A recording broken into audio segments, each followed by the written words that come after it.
세 단락으로 나눴습니다. 예. 백자신라로 해서 이 신묘년 내 도까지 끊었습니다. 그리고 원래 해자가 있는 부분은 예. 원래는 저는 이자라고 보고 두 이자로. 이파 이렇게 보고 예. 그다음에 이제 결락자 두 자가 있지 않습니까? 예. 백자인 뒤에 저거는 외침으로 보고 그다음 병신연기사에서 마지막에 이제 토벌 장국이라고 하는 것은 토외 장국이라고 이렇게 이제 제구를 했습니다. 어떻게 해석이 됩니까, 그러면? 해석을 해보면 백장과 신라는 옛날 우리의 송민이었고, 자 저기에서 대부분은 저 구시 할 때 시를 잘 해석을 하지 않더라고요. 그런데 한자는 뭐 부분적으로 허사도 있지만은 저때 저 시자는 이라고 하지만은 이가 지시 대명사 역할도 하지만은 바로 고구려라고 하는 우리라고 하는 그 의미를 분명히 해석을 해줘야 됩니다. 예. 그리고 전부터 조공을 왔다. 그러나 왜는 신묘년부터 물을 건너 왔다라고 하는데 이제 갈로 해서 조공을이라고 하는 목적어를 예. 제가 하나 넣었습니다. 그리고 이제 이파 저기는 두 추부술 백장과 외가 신라를 침공해 신민으로 3월에 했다 때문에 영락 6년 외와 백잔을 톱을 했다라고 하는데, 자, 첫 번째 저 내용은 뭐냐 하면 조공에 대한 내용입니다. 예. 신묘년이 광개토 태양의 적인년이었죠. 적인년이 있고 광개토 태양은 그 삼국사의 기록에도 보면 벌써 왕이 되기 전에도 굉장히 용감했다라고 이렇게 나와 있습니다. 예.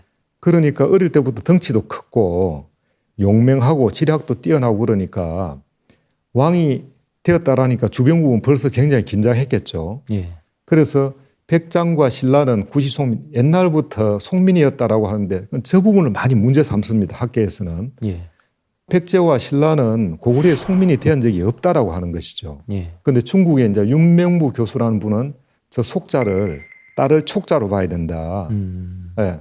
그래서 그것도 말이 됩니다, 사실은. 예. 그리고 그 삼국지 위서 동의전 변진조행강 거기 보면 진화는 스스로 왕이 되지 못한다. 마한에서 왕을 보내준다라고 나오지 않습니까? 예. 그리고 최치원 열전에도 보면 마한이 고구려라고 하지 않습니까? 그렇죠.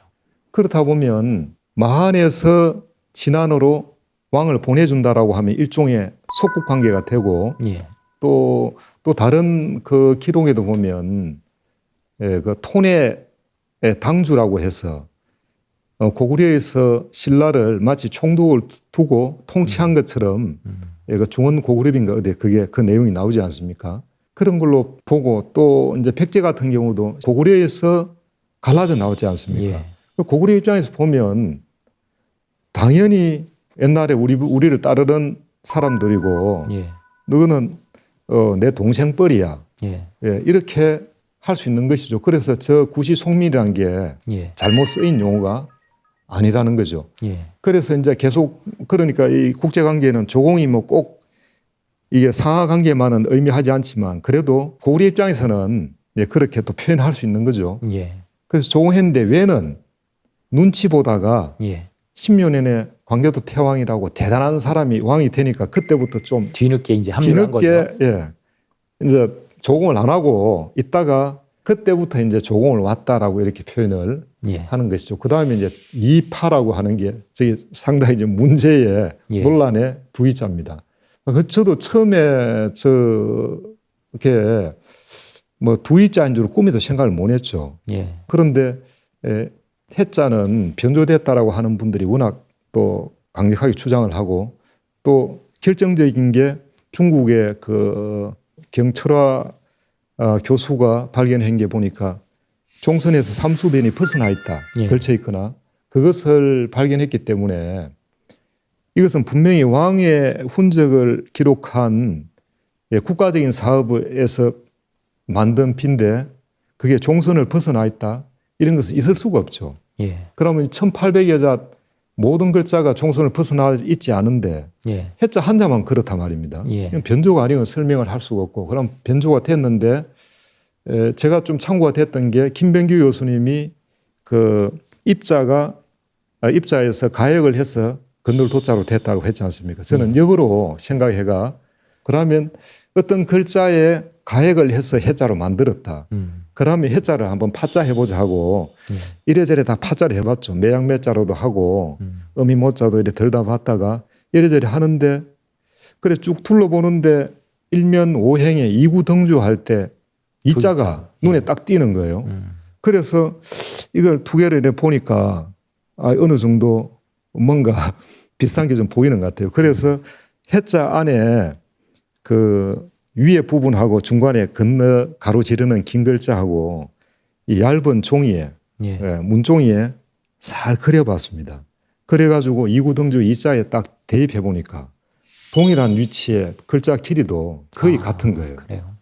그래서 이거는 이자로 보이는데 그러면 이파라고 하는 게 말이 되지 않지 않습니까? 그래서 고민을 했죠. 이거 분명히 이거는 이자 같은데 이파 우리가 뭐 이적 이런 글자는 진경대 탑비에 있습니다. 예. 후대의 기록에는 그런 게 있지만 이파라고 하는 것은 저도 처음에 납득이 안 되는데 그런데 이 글자가 고구려인들이 썼고 그리고 이 비문을 보면 우리식 어법으로 많이 풀어 있습니다. 예. 이게 한자의 그 주어, 동사 뭐 이런 게 아니고 우리 어순으로 된 게 굉장히 많습니다. 예.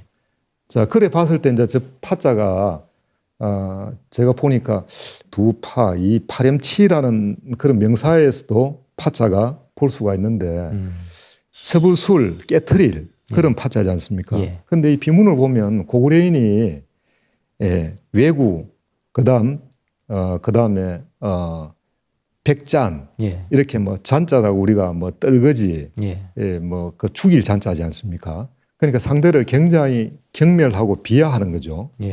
그렇게 본다면 두 파렴치한 녀석들이라고 할 수도 있고 북한 사람들이 지금도 까부순다, 깨부순다 이런 용어를 쓰지 않습니까?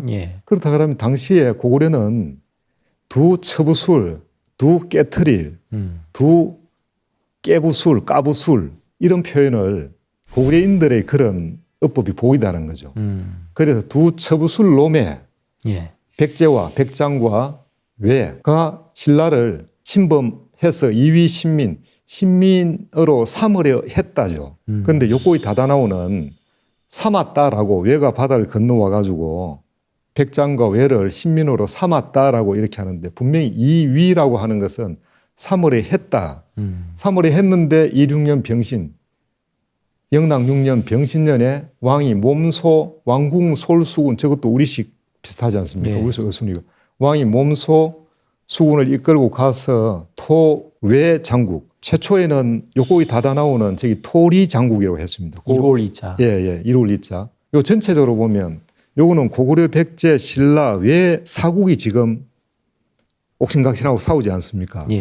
그렇다 그러면 항상 이 사국이 등장해야 되는 거죠. 국제 관계에서. 그런데 기존 해석을 보면 이제 토리 장국이라 하든지 토벌 장국이라 하든지 저기서 외는 빠져버렸단 말입니다. 그런데 분명히 외와 서로 충돌하고 있었고 그 고구려가 해결한 것도 외까지도 해결해야 해결이 되는 것이지. 그래서 상식적인 측면에서 보면 이제 저는 이렇게 보고 있습니다. 마지막에 저 외자를 집어넣은 부분은 저도 이제 그 앞문장이 왕궁솔 수군이잖아요. 그렇습니다. 왕이 태왕께서 이제 친히 수군을 거느리고 하셨잖아요. 만약에 저기에 토벌 잔국에서 백제만을 치기 위해서 갔다면 굳이 수군을 이끌고 가지는 않았을 거라고 생각이 돼요. 제 개인적으로는. 오늘 하나 또 새로 배웠습니다. 저 동감합니다. 그러니까 외를 치기 위해서 수군을 끌고 갔다 이렇게 볼 수밖에 없는 거죠. 그래서 그렇습니다. 저는 이 부분을 읽으면서 이제 스님께서 이제 저기에 토의 장국에서 외를 집어넣은 것이 저는 더욱더 합리적이다. 왜냐하면 그 앞에서 수군을 끌고 가셨으니까. 저는 그렇게 봤습니다. 그러면 이제 도해파의 변조 이유와 과정에 대해서 좀 더 구체적으로 좀 살펴봤으면 좋겠는데 제가 연구를 해보니 지금 현재 우리가 대부분 해자라고 해석하는 저 해자가 저 삼수변이 벌써 종선을 벗어나 있다 그랬죠. 그래서 저거는 해자일 수 없다. 그러니까 삼수변은 반드시 뺀다. 떨어지면 그러면 저걸 뭐 몇 자로 볼 수도 있겠죠. 유승국 그 박사님처럼 몇 자로 볼 수 있지만 매양 이렇게 전쟁을 했다라는 기사가 없잖아요. 예. 그러니까 몇 자도 사실은 맞지가 않는 거죠. 그래서 제가 살펴보니까 저기에 파자를 해보니까 이 자가 동일한 위치에 이 자가 있더라는 거죠. 예, 같은 위치에 있고 그래서 이 원석 탁본과 그다음 사카오의 상구 강목본과 석회본 이렇게 조금 위치가 좀 다른 부분에 있습니다. 예. 예, 좀 다른 부분이 있고 여기 아래쪽에 보면 석회탁본이라고 했는데 기존의 석회탁본에 보면 저 이자의 흔적이 저 위에 있는 글자가 아니고 어미 모자 그 위에 있는 것으로 저렇게 보이기도 합니다. 그러나 본래의 그 두 이자는 사카오가 최초로 이걸 세상에 탁본을 내놓을 때는 어떻게 보면 그 최초라고 하는 그것은 물론 변조는 됐지만은 거기에 가장 많은 단서가 있을 수 있거든요. 예. 그리고 일본의 다케다 육기오 지금 돌아가셨는데 그분은 이거 상구 과목본이 아니다라는 얘기를 하고 있습니다. 상구 과목본이라고 하는 것은 원래의 비문에다가 종이를 대고 이게 음각이니까 양쪽에 그렇게 글 선을 따라 가지고 그리고 그 나머지를 먹으로 칠하는 것인데 다케다 육기오 교수는 이걸 연구해 보니까 이 비면에 직접 대면 생체이가 나든지 돌가루가 묻든지 예. 그래야 되는데 저 사카와의 상구 광부는 깨끗하거든요. 그래서 그건 뭘 의미하느냐 하면 원래의 탁본이 있는 그 위에다가 이걸 다시 뺏기듯이 그랬기 때문에 이건 상구 광목본이 아니고 묵수 곽전본이다.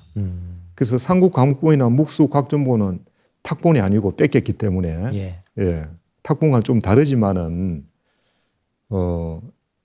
묵수 곽전본이 더 맞다 그렇게 저는 생각을 합니다. 요 이제 두 이자가 지금 왼편 위쪽에 사과본의 변조의 원래 모습에서 더 확실한 위치를 찾을 수 있다고 보시는 건데. 네, 그렇습니다. 일면 5행 1열에 있는 2구 등조입니다. 저는 이게 비문에 직접 대가지고 한 쌍구본이 아니고 원래의 쌍구본 위에다가 다시 더 씌워가 한 묵수곽전본을 보는 것이죠.